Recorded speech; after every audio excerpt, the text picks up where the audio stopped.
चलो, राजस्थान के भौतिक प्रदेशों में हम दूसरा भौतिक प्रदेश पढ़ रहे थे। कौन सा? अरावली पर्वतीय प्रदेश, जिसकी अधिकांश बातें हम कर चुके थे।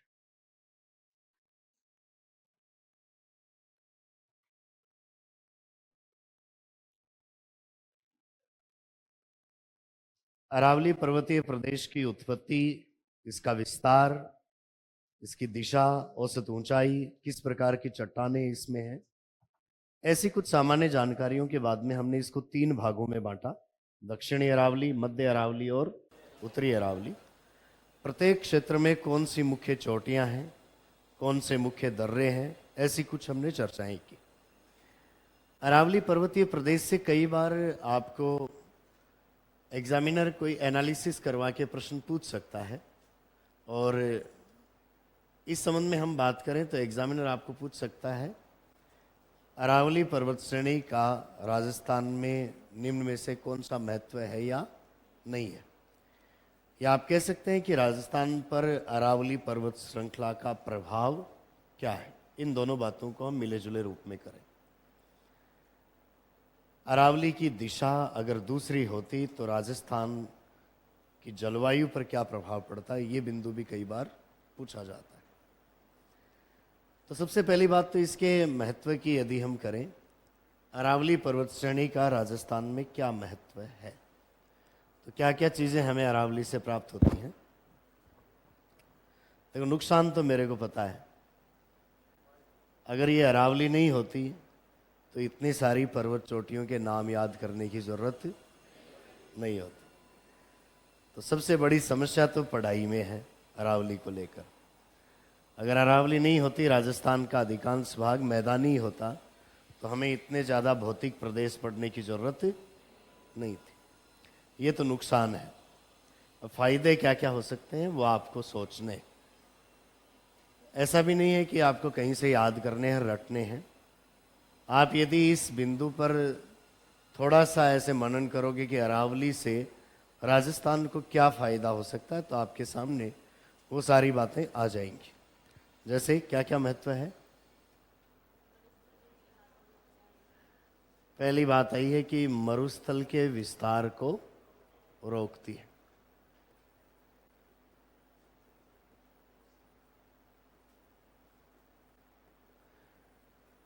राजस्थान के पश्चिमी भागों का जो मरुस्थल है वो लगातार पूर्व की ओर प्रसारित हो रहा है, और जहाँ पर अरावली एक सतत श्रेणी के रूप में है वहाँ पर उसका अवरोध हुआ।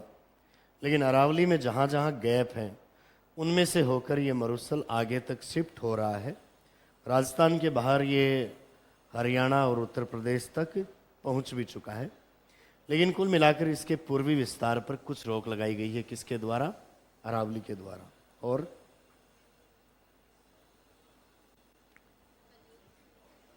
मरुस्थल के प्रसार पर रोक लगाने से फायदा है या नुकसान है?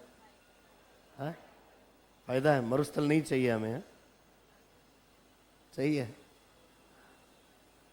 अब मरुस्थल तो जलवायु की जो विशेषताएं होती हैं वो दोनों ही तरफ एक्सट्रीम आपको प्रेजेंट करता है। सर्दियों में बहुत ठंडा और गर्मियों में बहुत गर्म है। वर्षा की मात्रा कम है, वनस्पति कम है। तो इन सभी दृष्टि को देखें तो मरुस्थल को हम आर्थिक दृष्टि से भी और जलवायु की दृष्टि से फायदेमंद नहीं मानते हैं, इसलिए प्रसार पर रोक लगाता है। तो ये महत्व है। दूसरा बिंदु, अरावली में कई प्रकार के खनिज निकलते हैं। तो खनिज संसाधनों की उपलब्धता और उन खनिज संसाधनों से राज्य की अर्थव्यवस्था सुधरती है। तो हम कह देंगे कि राजस्थान के आर्थिक विकास में अरावली का योगदान है। और वनस्पति पाई जाती है, विविध प्रकार की हमें इसमें वनस्पति मिलती है, जिसका कई प्रकार का महत्व है। उसमें हम कह सकते हैं कि वो फर्नीचर के लिए या बहुत सारे उद्योगों के लिए वो कच्चा माल है। कुछ हम देखें तो ईंधन के लिए हमें वो लकड़ी प्रदान करता है।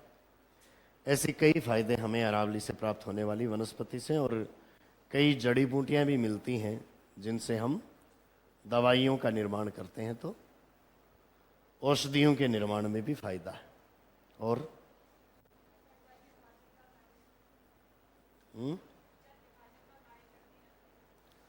जल विभाजक का कार्य करती है। इन्हें राजस्थान के पानी को दो भागों में बांट देती है। इसके पूर्वी ढालों से चलने वाला पानी जाता है बंगाल की खाड़ी में, और पश्चिमी ढालों से चलने वाला पानी जाता है अरब सागर में। तो राजस्थान में ये एक जल विभाजक का कार्य करती है। और जल विभाजक के साथ साथ में हम ये कह दें कि ये कई बड़ी जो नदियां हैं उनका उद्गम स्रोत है। तो यदि अरावली नहीं होती तो राजस्थान में से ये महत्वपूर्ण नदियां नहीं निकलती। और नदियों के उद्गम के साथ साथ हम देखें तो उनका पानी कहीं कहीं इकट्ठा होता है, तो उनसे बनी हुई है बहुत सारी झीलें। तो राजस्थान में पाई जाने वाली जो नदियां और झीलें हैं वो सब भी किसकी देन है? अरावली की देन है, उनमें से अधिकांश। और कोई फायदा?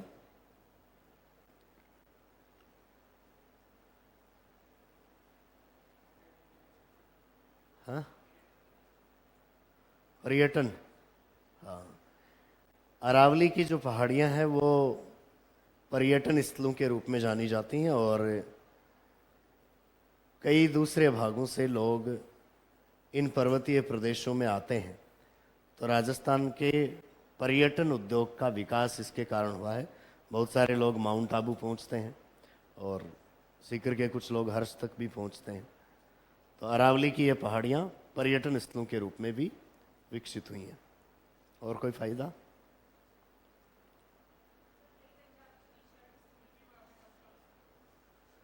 जनजातियों की अगर हम बात करें तो राजस्थान में दक्षिणी भागों में पाई जाने वाली जो जनजातियां हैं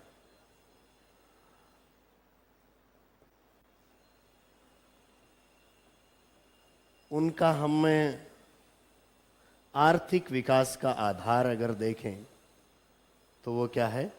अरावली। राजस्थान में पाई जाने वाली बहुत सारी ट्राइब्स हैं वो अरावली एरिया में ही निवास करती हैं, और यहीं से वो अपनी अर्थव्यवस्था का आधार प्राप्त करती हैं।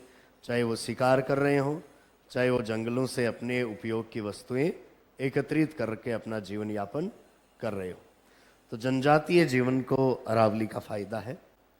और वैसे एक इसमें बात यह भी है कि पर्वतीय क्षेत्रों में जो लोग रहते हैं वहाँ विकास की संभावनाएं कम होती हैं, और उसी के कारण उनका जनजीवन जनजातीय प्रकार का होता भी।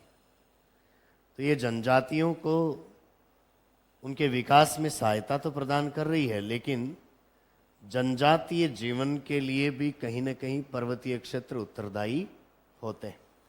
ये हम ऐसा कह दें कि पूरी तरीके से 100% यही कारण है, तब तो हम नहीं कह पाते हैं, क्योंकि कहीं कहीं आपको मैदानों में भी जनजातियां मिलती हैं। आर्थिक विकास का जो स्तर है वो जहाँ क्लाइमेट की एक्सट्रीम कंडीशन होती है और जहाँ पर मृदा ज़्यादा उपजाऊ नहीं होती है, वहाँ पर हमें पिछड़ापन देखने को मिलता ही है। तो ऐसा मरुस्थल में भी हो सकता है और ऐसे किसी समतल मैदान में भी हो सकता है जिसकी जलवायु शुष्क हो। लेकिन आप अधिकांश पर्वतीय क्षेत्रों में जाएंगे तो वहाँ डेवलपमेंट कम मिलेगा और ट्राइब्स आपको ज़्यादा मिलेंगी। तो उनके जनजातीय जीवन का कारण भी कहीं ना कहीं पर्वतीय प्रदेश होता है, लेकिन वही उनके आर्थिक विकास का भी आधार रहता है। और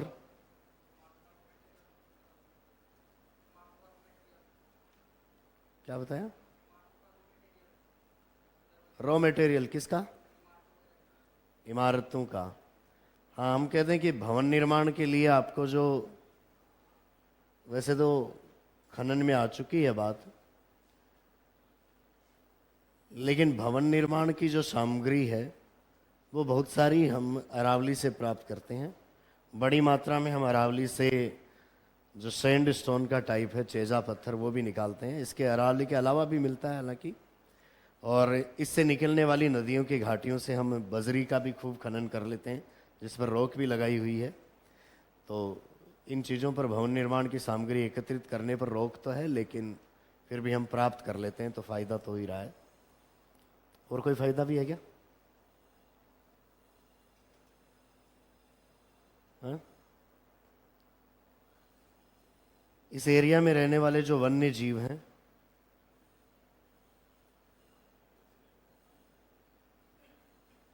उनको शरण देने का काम करती है कौन? अरावली पर्वत श्रेणी। तो राजस्थान में पाए जाने वाले बहुत सारे जो जंगली जानवर हैं वो अरावली पर्वतीय प्रदेश में पाए जाते हैं। ये इसकी एक विशेषता हम देख सकते हैं। औद्योगिक विकास का ये आधार है।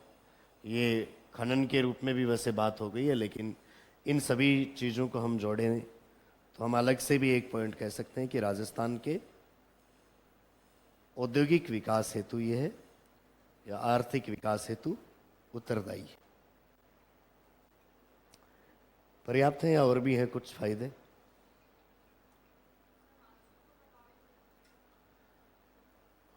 हाँ, मानसूनी हवाओं को रोककर, हालांकि जलवायु के टॉपिक में इसकी विस्तृत बात हो जाएगी, लेकिन मानसूनी हवाओं को रोककर वर्षा करवाने में सहायक है।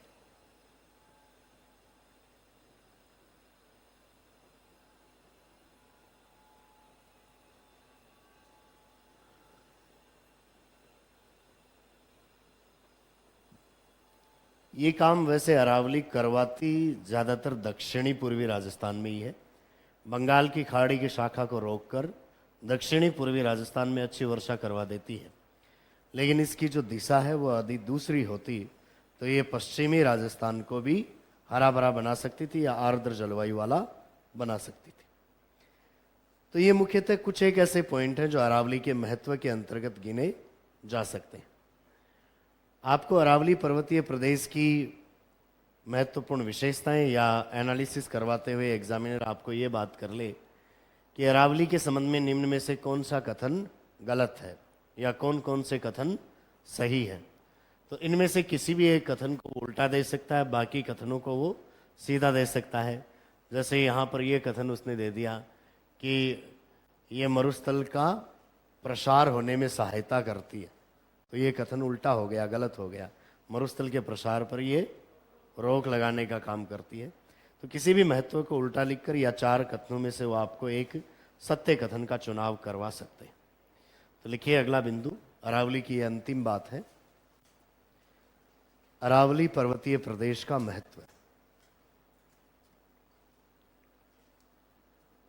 अरावली पर्वतीय प्रदेश का महत्व है।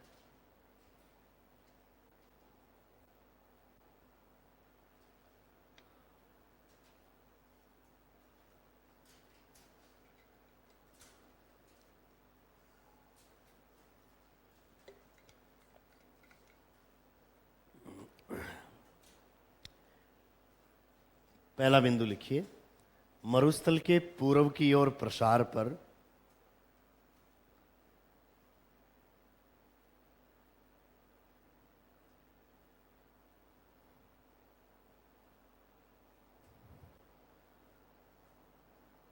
मरुस्थल के पूर्व की ओर प्रसार पर रोक लगाती है।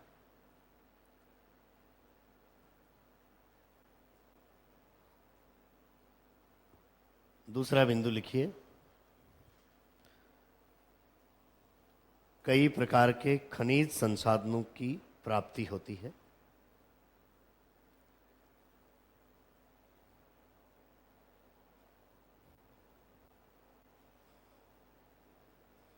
खनिज संसाधनों की प्राप्ति होती है।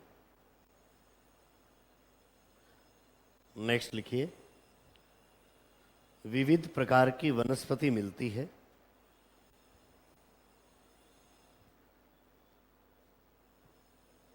विविध प्रकार की वनस्पति मिलती है जो फर्नीचर उद्योगों,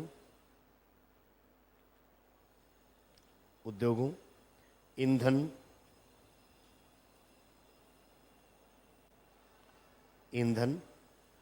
व औषधि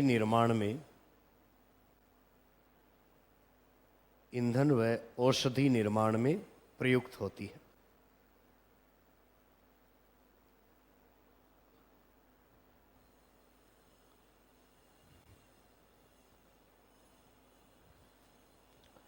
अगला बिंदु लिखिए,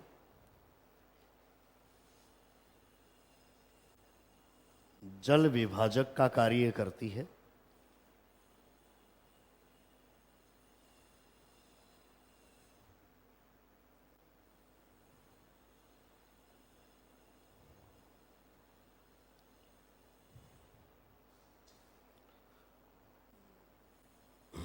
नेक्स्ट लिखिए, जल संसाधन के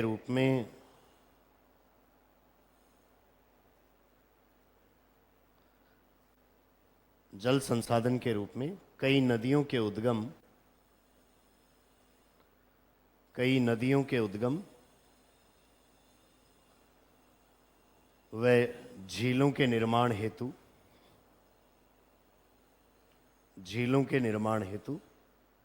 उत्तरदायी है।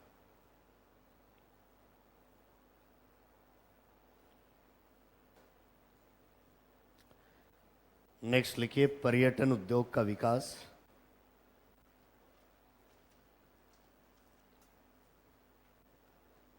पर्यटन उद्योग का विकास।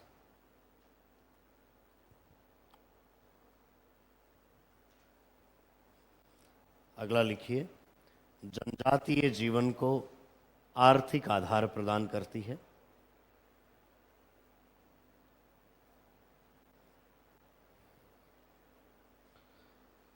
जनजातीय जीवन को आर्थिक आधार प्रदान करती है।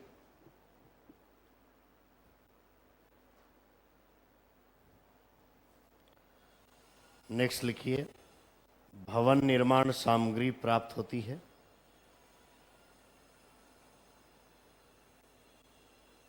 भवन निर्माण सामग्री प्राप्त होती है।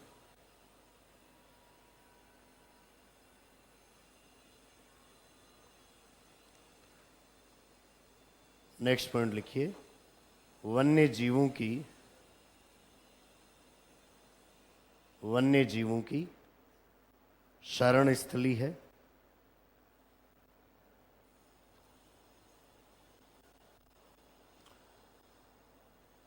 वन्य जीवों की शरण स्थली है। नेक्स्ट पॉइंट लिखिए, औद्योगिक विकास का आधार है।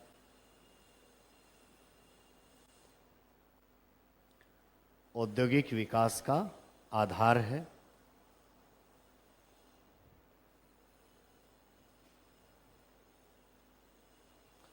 और नेक्स्ट पॉइंट लिखिए, मानसूनी हवाओं को रोककर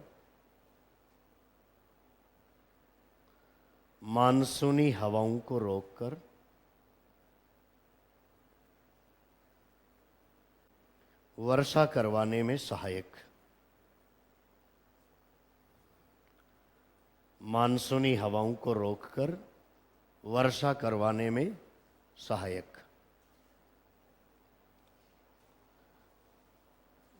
ये कुछ बिंदु हैं जिनके माध्यम से हम अरावली के महत्व को देख सकते हैं। राजस्थान के भौतिक प्रदेशों में अधिकतर जो जानकारियां हैं वो इन दो भौतिक प्रदेशों की ही लेनी होती है, पश्चिम का मरुस्थलीय प्रदेश और दूसरा अरावली पर्वतीय प्रदेश। आगे जो दो भौतिक प्रदेश हैं उनमें ज़्यादा प्रश्न नहीं बनते हैं, लगभग तीन चार प्रश्न बनते हैं और उन्हीं में से किसी प्रश्न को एग्जामिनर को हर बार रिपीट करना पड़ता है। तो इन दो प्रदेशों के बाद में तीसरा जो भौतिक प्रदेश है राजस्थान का, उसका नाम है पूर्वी मैदानी प्रदेश।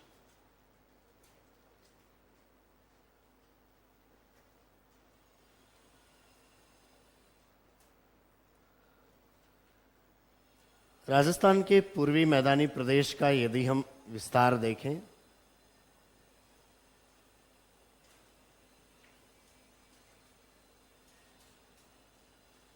तो अरावली पर्वतीय प्रदेश के जैसे ही आगे पूर्व की ओर चलेंगे तो एक समानांतर पट्टी के रूप में इस सारे भाग को जानते हैं पूर्वी मैदानी प्रदेश के नाम से। और जो राजस्थान के इन पूर्वी भागों में अलवर, भरतपुर, धौलपुर, करौली, सवाई माधोपुर, दौसा, जयपुर, यहाँ से लेकर आगे टोंक और भीलवाड़ा, नीचे चलेंगे तो चित्तौड़गढ़, प्रतापगढ़, डूंगरपुर, बांसवाड़ा, इन सब के क्षेत्र को शामिल करते हुए इस सारे एरिया में नदियों द्वारा अपनी बाढ़ से जो मिट्टी जमा की गई, उससे एक मैदान का निर्माण हुआ जिसको हम कहते हैं पूर्वी मैदान। इस पूर्वी मैदान से आगे की ओर यदि हम चलें तो इस एरिया में भी आपको हर जगह मैदान ही मिलता है। उसको हम भारत का उत्तर का विशाल मैदान कहते हैं। तो राजस्थान में अरावली के पूर्व में ये जो मैदान है वो भारत के उत्तर के विशाल मैदान का उपभाग है, उसी का हिस्सा है। और तेथीस सागर की जगह जैसे यहाँ मरुस्थल बना है, इस तरफ मरुस्थलीय मैदान है, तो उसी तेथीस सागर के स्थान पर ही जमा हुआ है इस मिट्टी का, जिसको हम कहते हैं पूर्वी मैदानी प्रदेश। तो इसका निर्माण भी तेथीस के स्थान पर ही हुआ है। राजस्थान के क्षेत्रफल में देखा जाए तो ये कुल क्षेत्रफल का लगभग 23% है और जनसंख्या का 39% इसमें निवास करता है। जनसंख्या के जमाव के अनुसार हम बात करें तो हमें राजस्थान में जनसंख्या का सबसे ज़्यादा घनत्व इसी प्रदेश में देखने को मिलता है। और सामान्यतः इस विश्व में जहाँ भी उपजाऊ मैदान है नदियों के, वहाँ पर जनसंख्या घनत्व ज़्यादा ही मिलता है। तो यहाँ पर भी नदियों के उपजाऊ मैदान है, इसीलिए इस एरिया में डेंसिटी सबसे ज़्यादा है। इस एरिया में मैदानी प्रदेश का निर्माण कैसे हुआ, उस पूरी प्रक्रिया को देखें तो मुख्यतः है 3 बड़ी नदियाँ और उनकी सहायक नदियों ने मिलकर इसका निर्माण किया है। हम इस पूर्वी मैदानी प्रदेश को 3 बेसिन में बांट सकते हैं। पहला नाम है कौन सा? चंबल बेसिन।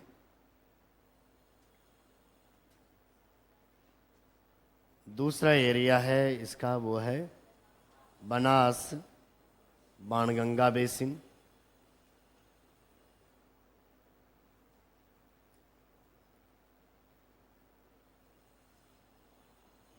और तीसरा एरिया है इसका जो दक्षिणी भाग है उसको हम कहते हैं मध्य माही बेसिन। मध्य माही बेसिन या जिसको हम बोल देते हैं 56 बेसिन।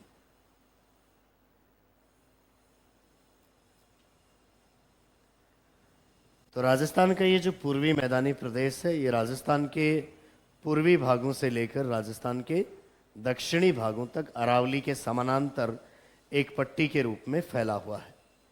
इस मैदानी प्रदेश में एक तो हमें मुख्य रूप से विस्तार देखने को मिलता है किसका? चंबल और उसकी सहायक नदियों का जो मैदान है उसका। तो इस एरिया में तो चंबल और उसकी कुछ सहायक नदियों का मैदान है। वैसे बनास भी चंबल की एक सहायक है, लेकिन बनास बेसिन को हम अलग से एक नदी बेसिन के रूप में पढ़ लेते हैं। दूसरा एरिया देखा जाए तो वो है बनास का, और यहाँ तक हम चलें तो किसका? बाणगंगा का। इस एरिया में अधिकतर यहाँ पर जो नदियाँ बहती हैं वो किसका हिस्सा? बनास और उसकी सहायक नदियों का। और यहाँ जो हिस्सा है वो हम कह दें किसका? बाणगंगा बेसिन का। और इसके अलावा जो भाग यहाँ नीचे बचा हुआ है, इस सारे हिस्से को हम कह देते हैं क्या? मध्य माही बेसिन या 56 बेसिन। तो कुल मिलाकर 3 उपभागों में इसको बांटा जा सकता है। प्रत्येक उपभाग से वैसे एक एक महत्वपूर्ण प्रश्न बनता है। सबसे पहले हम बात कर लेते हैं चंबल बेसिन की। चंबल बेसिन इस राजस्थान के पूर्वी मैदान का दक्षिणी पूर्वी हिस्सा है, जो यहाँ पर चित्तौड़गढ़ से लेकर ऊपर हम चलेंगे तो बूंदी के कुछ भाग को शामिल करते हुए थोड़ा भीलवाड़ा का क्षेत्र, ऊपर सवाई माधोपुर, करौली, इस एरिया तक, और थोड़ा सा हिस्सा धौलपुर तक चले तो एक पट्टी के रूप में यहाँ पर इस पूर्वी मैदानी प्रदेश में चंबल बेसिन का विस्तार है। यहाँ पर चंबल के साथ में कुछ छोटी छोटी धाराएं साथ में जाकर मिलती हैं और उनके द्वारा इस एरिया पर अत्यधिक जो कटाव किया गया है उससे ये क्षेत्र उबड़ खाबड़ बन गया। तो यहाँ पर हमें चंबल बेसिन में उबड़ खाबड़ स्थलाकृति मिलती है, या हम कह दें उत्खात स्थलाकृति मिलती है। अधिकांश आपको चंबल बेसिन में से प्रश्न ही केवल ये एक ही पूछा जाता है, कौन सा? उत्खात स्थलाकृति, या हम कह दें बेडलैंड टोपोग्राफी।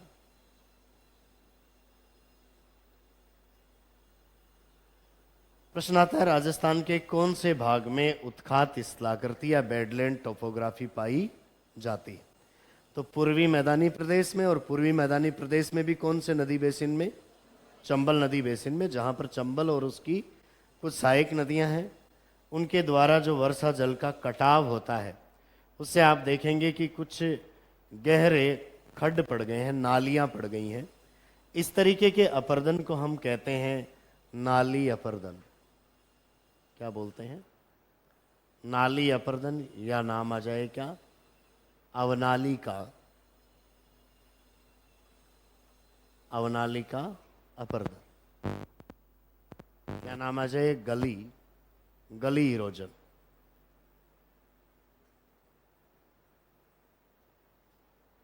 ऐसा होने से ये क्षेत्र न तो कृषि कार्य हेतु उपयुक्त है और न ही मानव के निवास के उपयुक्त है, यानी यहाँ पर कृषि और आवास इन दोनों का ही विकास नहीं हुआ। तो उस पूरे एरिया को हमने ऐसे ही निर्जन छोड़ दिया है, जहाँ पर कुछ वनस्पतियाँ भी विकसित हो गई हैं। ऐसी निर्जन भूमि को हम खड्ड भूमि के नाम से भी जानते हैं। खड्ड, या हम इसको बीहड़ बोलते हैं, या आप कह देते हो रेवाइंस। तो चंबल बेसिन में हमें खड्ड या बीहड़ या रेवाइंस मिलते हैं। उसके कारण पूरा एरिया उबड़ खाबड़ हो चुका है। ऐसी स्थलाकृति को हम उत्खात स्थलाकृति या बेडलैंड टोपोग्राफी कहते हैं।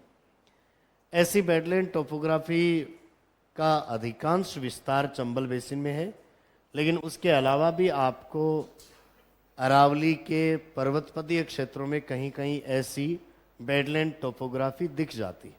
यहाँ तक कि सीकर में भी है उत्खात स्थलाकृति, लेकिन उसका विस्तार ज़्यादा नहीं है। अरावली के एरिया में आप जाओगे तो उसके फुट हिल्स में आपको कई जगह इस तरीके की आकृतियाँ मिलेंगी, वो पूरी तरीके से उबड़ खाबड़ है, जिनको कृषि और आवास के लिए उपयुक्त नहीं बनाया जा सका है। लेकिन वहाँ पर वो ज़्यादा है, और इस एरिया के लिए हमने एक नया नाम भी बाद में देखा है, वो है कौन सा? डांग क्षेत्र। तो हम पूर्वी राजस्थान के इस एरिया को डांग एरिया के नाम से भी जानते हैं। चंबल बेसिन में वैसे देखा जाए तो जो प्रश्न है वो इन्हीं सब बातों से रिलेटेड है, यानी इस एरिया में वर्षा जल जब प्रवाहित होता है तो उससे नाली नुमा या अवनाली का अपर्दन या गली इरोजन होता है, जिसके कारण वहाँ पर कई खड्ड या बीहड़ या रेवाइंस बन गए हैं। ऐसे एरिया को हम डांग क्षेत्र कहते हैं, और ऐसी उबड़ खाबड़ या ऊंची नीची स्थलाकृति के लिए उत्खात स्थलाकृति या बेडलैंड टोपोग्राफी शब्द का प्रयोग किया जाता है। तो ये एक प्रश्न तो बनता है किसमें से? चंबल बेसिन में। बाकी नाम चाहे बेडलैंड टोपोग्राफी का आए, चाहे बीहड़ भूमि का आ जाए, चाहे अवनाली का अपर्दन का आ जाए, प्रश्न ये तीन तरीके से आता है, लेकिन बातें तीनों उसी से रिलेटेड है। जैसे ये पूछ ले कि अवनाली का अपर्दन कहाँ होता है, या ऐसे पूछ ले राजस्थान में बीहड़ भूमि का विस्तार कहाँ है, या ऐसे पूछ ले कि बेडलैंड टोपोग्राफी कहाँ पाई जाती है। अधिकांश प्रश्न इस एरिया में इसी लेवल के आपको पूछे जाते हैं। तो लिखिए, पूर्वी मैदानी प्रदेश के बारे में पहला बिंदु, इसका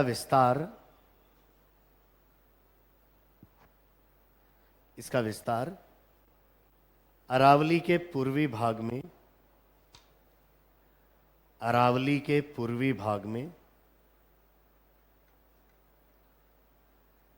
समानांतर रूप से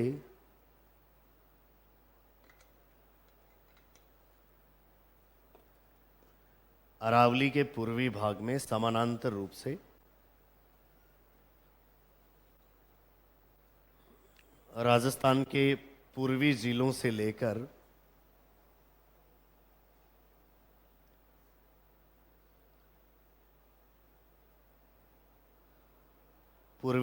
लेकर दक्षिण तक है।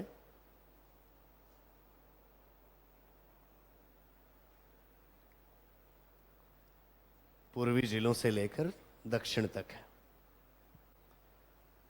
अगला बिंदु लिखिए, इस मैदान के स्थान पर,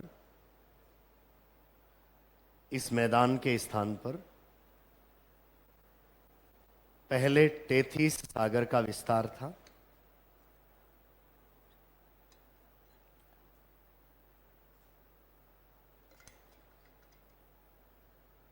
पहले टेथिस सागर का विस्तार था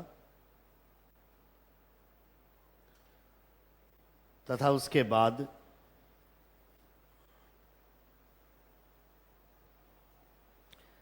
बाद नदियों की बाढ़ के कारण, नदियों की बाढ़ के कारण मिट्टी का जमाव होने से, मिट्टी का जमाव होने से यह समतल मैदान बना है। मिट्टी का जमाव होने से यह समतल मैदान बना है।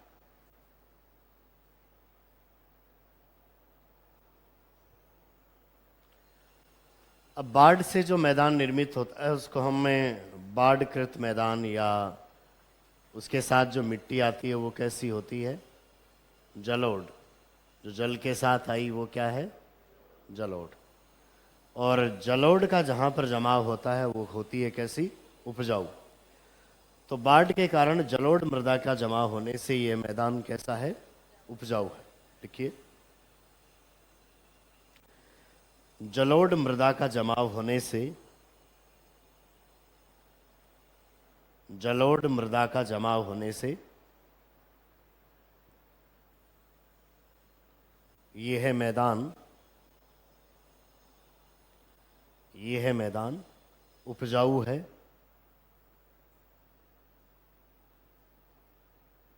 उपजाऊ है तथा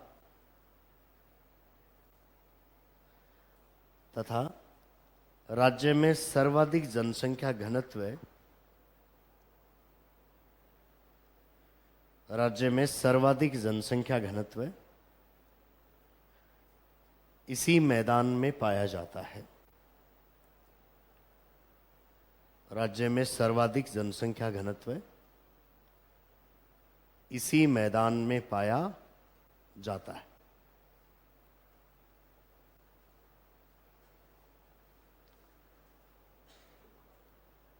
अब हम इस मैदान का अध्ययन करें तो इसको हम 3 भागों में बांट सकते हैं। कौन सा? चंबल बेसिन, बनास बाणगंगा बेसिन और मध्य माही बेसिन। तो लिखिए अगला बिंदु, पूर्वी मैदानी प्रदेश को,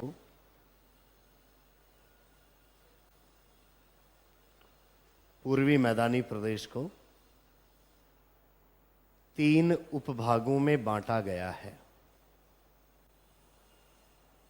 पूर्वी मैदानी प्रदेश को 3 उपभागों में बांटा गया है। पहला नाम लिखिए, चंबल बेसिन।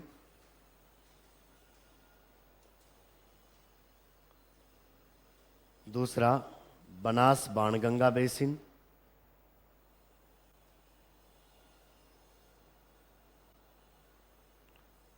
पहला नाम चंबल बेसिन, दूसरा बनास बाणगंगा बेसिन और तीसरा लिखिए मध्य माही बेसिन। मध्य माही बेसिन, या जिसको हम कहते हैं कौन सा? 56 बेसिन।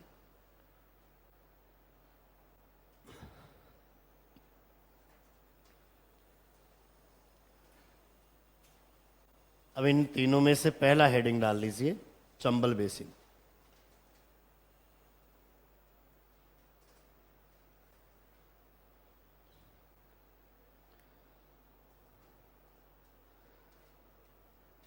लिखिए, पूर्वी मैदानी प्रदेश का,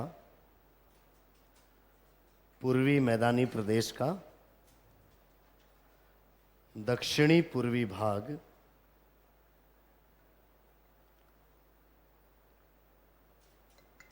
दक्षिणी पूर्वी भाग चंबल तथा इसकी सहायक नदियों से दक्षिणी पूर्वी भाग चंबल तथा इसकी सहायक नदियों से निर्मित है।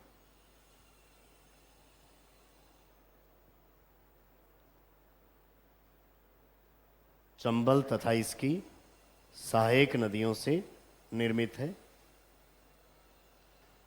जहां नाली अपर्दन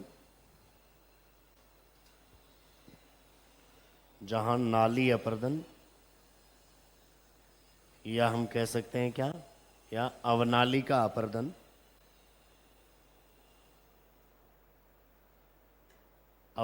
अपर्दन या आप बोल सकते हो क्या, गली इरोजन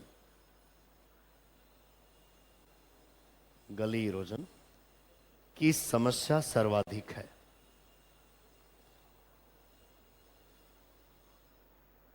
जहां नाली अपर्दन या अवनाली का अपर्दन या गली इरोजन की समस्या सर्वाधिक है। यानी वर्षा जल के कटाव से बहुत सारी नलियां पड़ जाती हैं। नली का नाम आए, चाहे नाली नुमा आए, चाहे अवनाली का नाम आए, और इसके कारण यह सतह हो गई है उबड़ खाबड़, यानी खड्ड या बीहड़ का यहाँ पर निर्माण हो गया है। इस एरिया को आप डांग क्षेत्र भी बोलते हैं, और उबड़ खाबड़ स्थलाकृति के लिए बेडलैंड टोपोग्राफी शब्द का प्रयोग भी किया जाता है। देखिए, जिसके कारण यहां खड्ड या बीहड़ भूमि का विस्तार मिलता है। खड्ड या बीहड़ भूमि कह दें, या कह सकते हो क्या, रेवाइंस। खड्ड या बीहड़ भूमि का विस्तार मिलता है, जो मुख्यतः सवाई माधोपुर,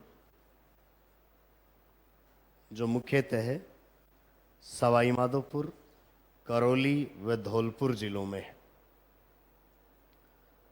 जो मुख्यतः सवाई माधोपुर, करौली व धौलपुर जिलों में है।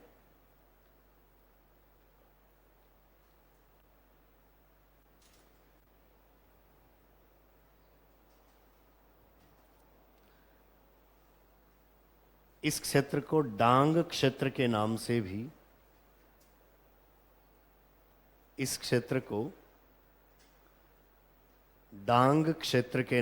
भी जाना जाता है।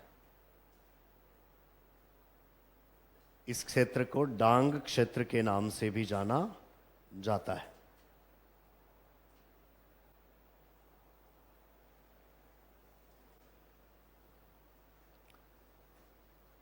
आगे लिखिए, यहां बने उबड़ खाबड़ क्षेत्रों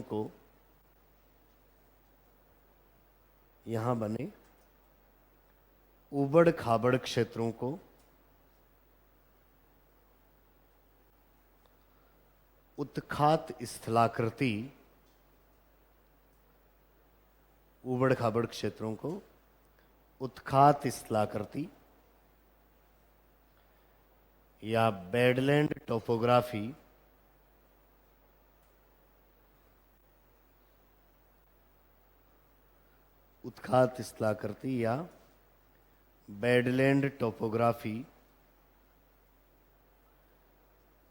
के नाम से जाना जाता है। बैंड नहीं, बैंड बाजाड़ो लिख दिया तो है। बेडलैंड टोपोग्राफी के नाम से जाना जाता है।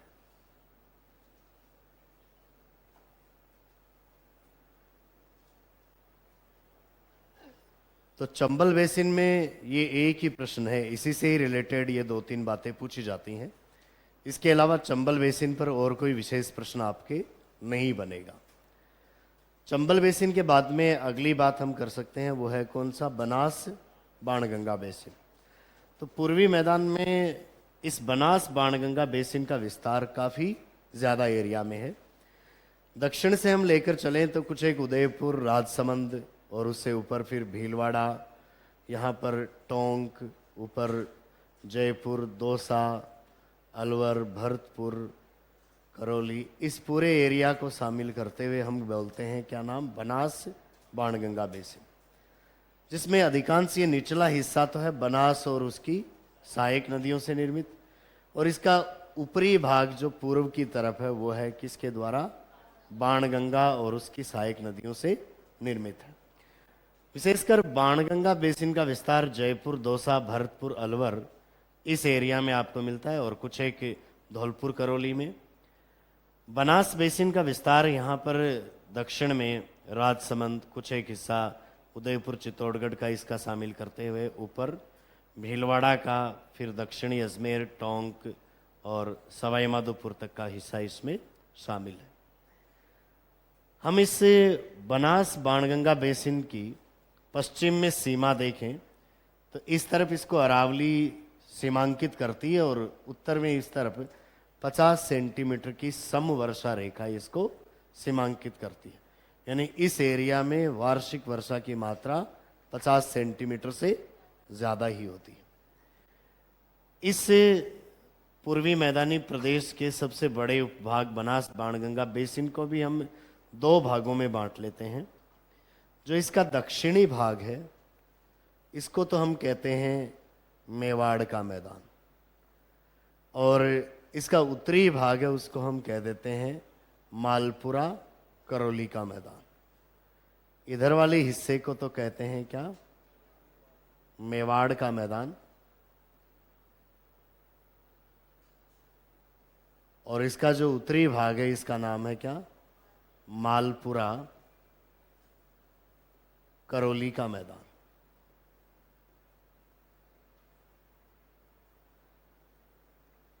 अब देखिए परीक्षाओं में ये प्रश्न बार बार पूछा जा रहा है कि मालपुरा करौली का मैदान कौन से भौतिक प्रदेश का हिस्सा है। तो कौन से भौतिक प्रदेश का हिस्सा है, पूर्वी मैदानी प्रदेश का।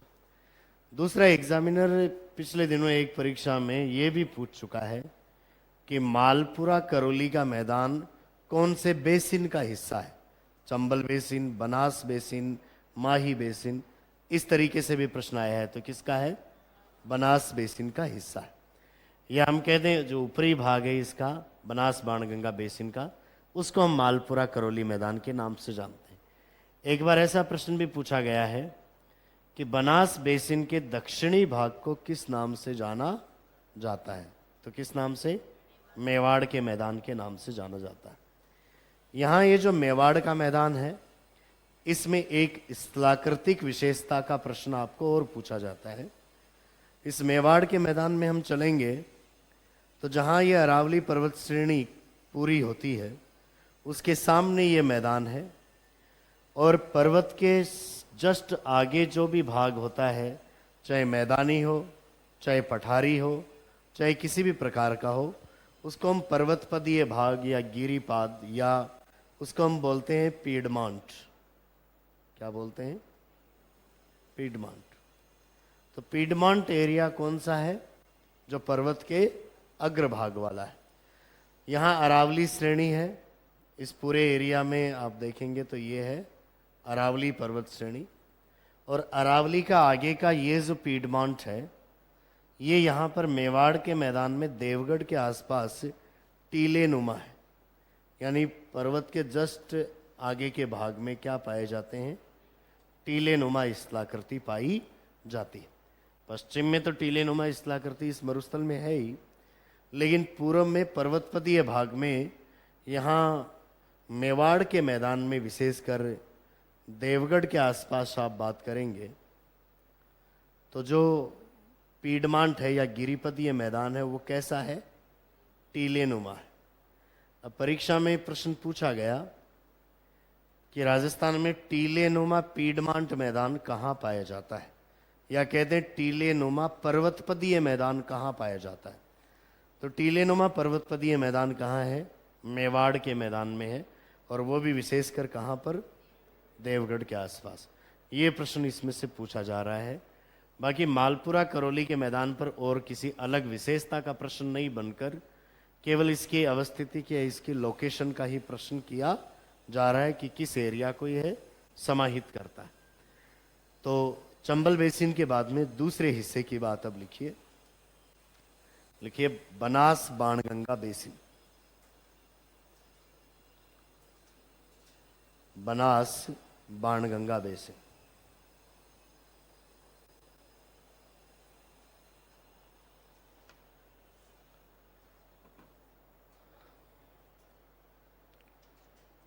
लिखिए इसका विस्तार पूर्वी मैदानी प्रदेश में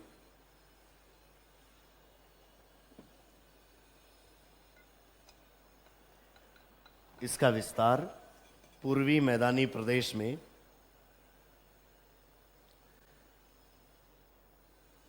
अरावली श्रेणी तथा चंबल बेसिन के अरावली श्रेणी तथा चंबल बेसिन के बीच है।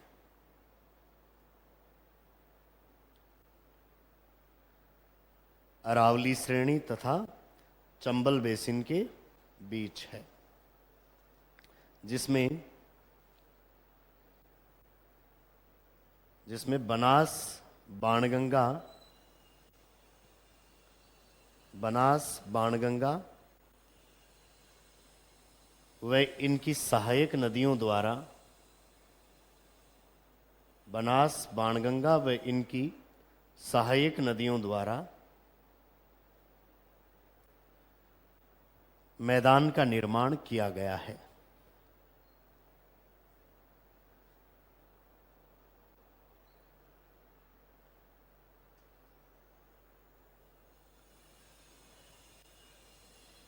आगे लिखिए पश्चिम में इसका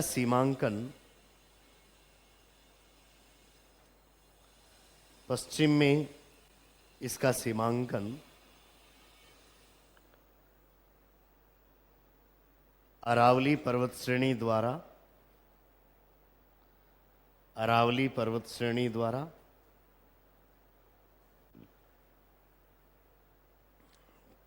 तथा उत्तर में 50 सेमी की समवर्षा रेखा द्वारा 50 सेमी की समवर्षा रेखा द्वारा किया जाता है। 50 सेमी की समवर्षा रेखा द्वारा किया जाता है।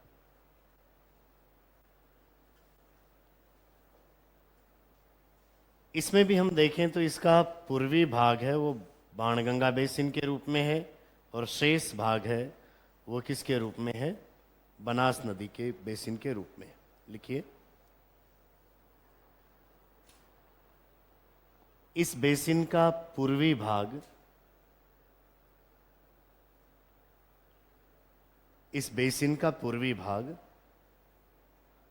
बाणगंगा बेसिन के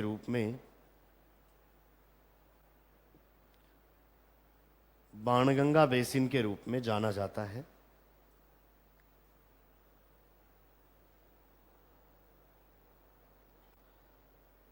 जिसका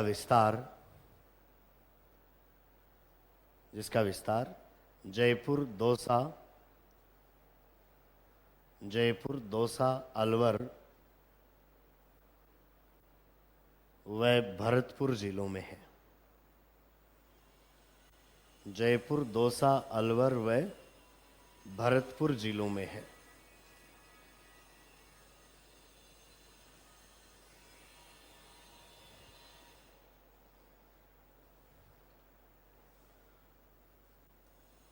अगला बिंदु लिखिए बनास बाणगंगा बेसिन को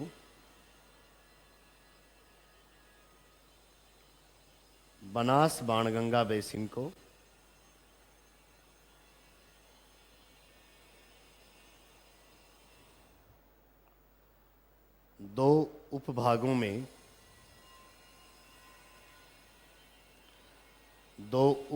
में बांटा गया है।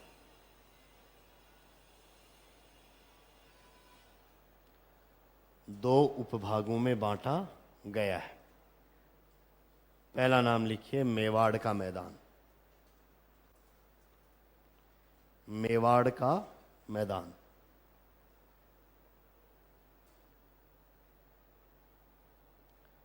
लिखिए इसके सामने। ये है बनास बेसिन का दक्षिणी भाग है।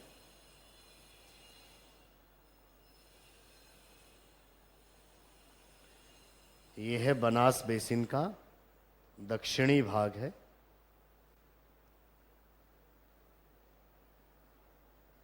जो जो राजसमंद, उदयपुर, चित्तौड़गढ़, भीलवाड़ा आदि जिलों में फैला हुआ है। आदि जिलों में फैला हुआ है।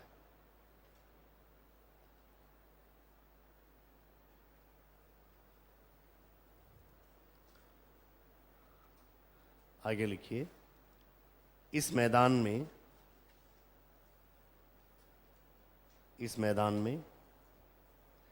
राजसमंद जिले के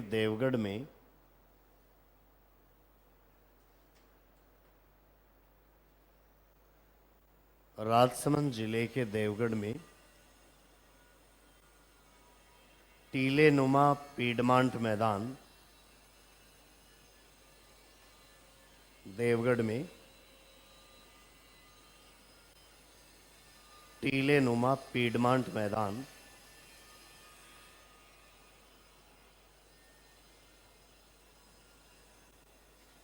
पीडमांट या नाम आ जाए क्या? टीलेनुमा पर्वतपदीय।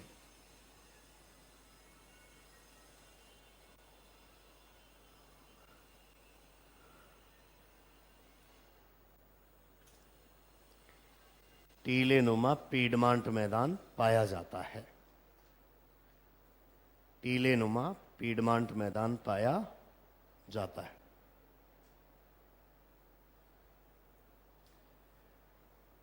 मेवाड़ के मैदान के अलावा उत्तरी भाग की हम बात करें तो उसका नाम है क्या? मालपुरा करौली का मैदान। लिखिए दूसरा उपभाग लिखिए, मालपुरा करौली का मैदान। मालपुरा करौली का मैदान।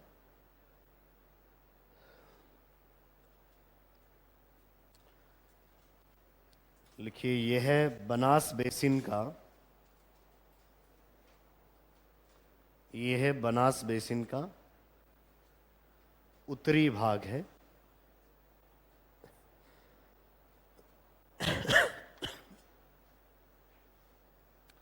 बनास बेसिन का उत्तरी भाग है जिसमें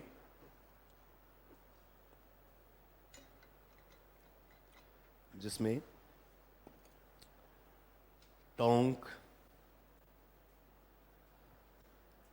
सवाई माधोपुर, टोंक, सवाई माधोपुर, जयपुर, दौसा, करौली आदि जिलों का क्षेत्र आता है।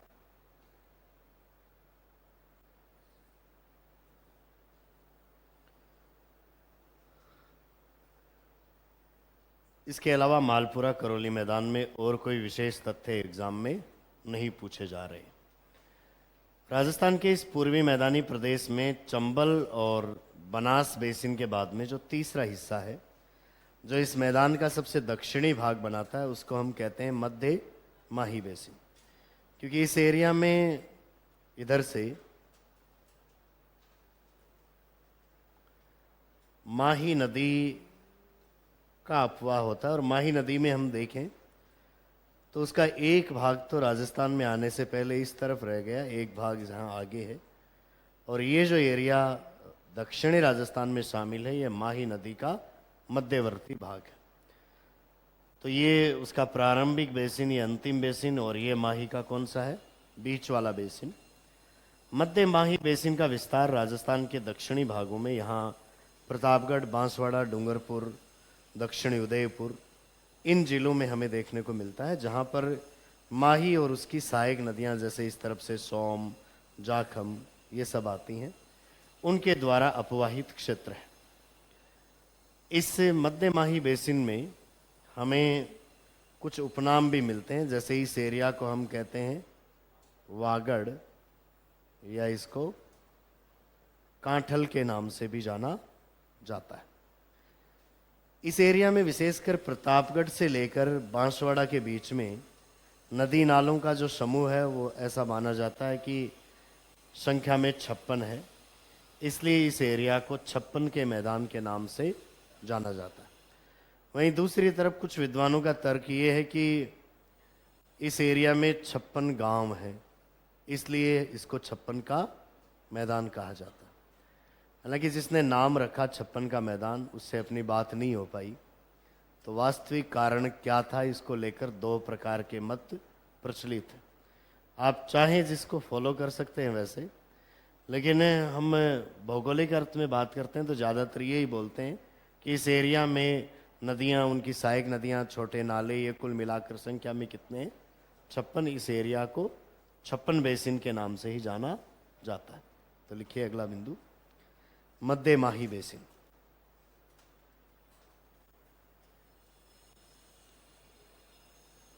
लिखिए पूर्वी मैदानी प्रदेश का सबसे दक्षिणी भाग, पूर्वी मैदानी प्रदेश का सबसे दक्षिणी भाग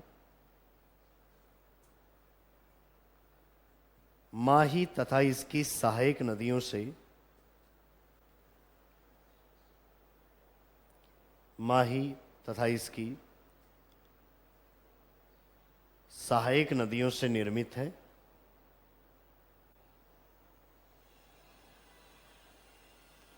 माही तथा इसकी सहायक नदियों से निर्मित है, जो माही नदी बेसिन का, जो माही नदी बेसिन का मध्यवर्ती भाग है, जो माही नदी बेसिन का मध्यवर्ती भाग है। आगे लिखिए इसका विस्तार,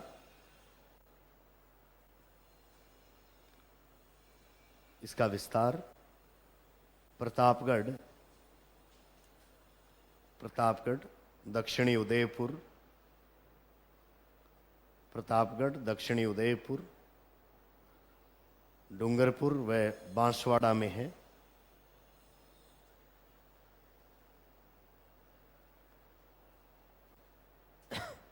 डूंगरपुर व बांसवाड़ा में।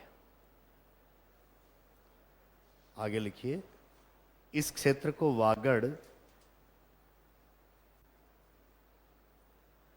इस क्षेत्र को वागड़ व कांठल के मैदान के नाम से भी, इस क्षेत्र को वागड़ व कांठल के मैदान के नाम से भी जाना जाता है।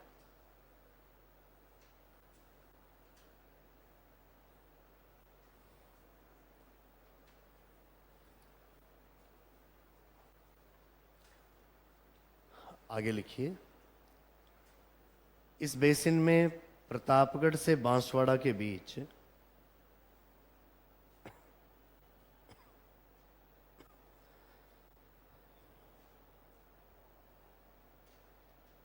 इस बेसिन में प्रतापगढ़ से बांसवाड़ा के बीच का भाग 56 नदी नालों के समूह के कारण, 56 नदी नालों के समूह के कारण 56 के मैदान के नाम से, 56 के मैदान के नाम से जाना जाता है। 56 के मैदान के नाम से जाना जाता है। और ज़्यादातर इस मध्य माही बेसिन से जो प्रश्न आता है वो यही आता है कि छप्पन का मैदान कहाँ स्थित है। तो प्रतापगढ़ से बांसवाड़ा के बीच में। इस पूरे पूर्वी मैदानी प्रदेश के बारे में जो 3 पॉपुलर प्रश्न हैं जो परीक्षा में आ रहे हैं। पहला चंबल बेसिन से आता है वेटलैंड टोपोग्राफी। या वेटलैंड टोपोग्राफी है वो किसके कारण बनी है? तो नाली नुमा या अवनाली का अपर्दन के कारण बनी है, और ऐसे क्षेत्र को हम बीहड़ भूमि के नाम से भी जानते हैं। तो पहला प्रश्न वेटलैंड टोपोग्राफी का आता है। दूसरा, इस बनास बाणगंगा बेसिन में टीलेनुमा पीडमांट मैदान का प्रश्न ज़्यादातर बनता है। तो टीलेनुमा पीडमांट मैदान किस में है? बनास बेसिन के दक्षिणी भाग में, जिसका नाम है मेवाड़ का मैदान, उसका हिस्सा है। कई बार ऐसा प्रश्न भी हुआ कि बनास बेसिन के उत्तरी भाग का नाम क्या है? तो मालपुरा करौली का मैदान। और माही बेसिन में से सिर्फ प्रश्न यही होता है कि छप्पन का मैदान कहाँ स्थित है? तो प्रतापगढ़ से बांसवाड़ा के बीच में। तो एग्जामिनर इसी ट्रेंड पर चल रहा है, इन्हीं 3-4 प्रश्न को इस टॉपिक में से उठा रहा है, इनके अलावा कोई प्रश्न वो नहीं उठा रहा है। इस पूर्वी मैदानी प्रदेश का राजस्थान के लिए महत्व देखा जाए तो इस एरिया में बहुत सारी नदियां अपवाहित होती हैं, और उनके कारण बीच बीच में कई झीलों का निर्माण भी हमने किया, बांध भी कई बनाए हैं, उससे कई सिंचाई परियोजनाएं भी हमने निकाली हुई हैं। यहाँ पर उपजाऊ मिट्टी के जमाव के कारण राजस्थान की जनसंख्या के पोषण के लिए सबसे ज़्यादा उत्तरदायी जो भौतिक प्रदेश है वो है कौन सा? पूर्वी मैदानी प्रदेश। तो ये एक दो इसके महत्व की छोटी मोटी बातें हैं। वैसे उपजाऊ मृदा के संदर्भ में हमने पहले ही बात कर ली थी कि नदियों द्वारा निर्मित जलोढ़ मिट्टी इसमें पाई जाती है, तो उसमें जनसंख्या का भरण पोषण ज़्यादा होता है, इसीलिए घनत्व यहाँ सबसे ज़्यादा। तो पूर्वी मैदानी प्रदेश के बारे में बातें अपनी कंप्लीट हो चुकी हैं। एक भौतिक प्रदेश आपका और बचा है, छोटा सा हिस्सा, जिसका नाम है दक्षिणी पूर्वी पठारी प्रदेश। उसकी हमें और जानकारी लेनी है, जो कल प्राप्त करेंगे।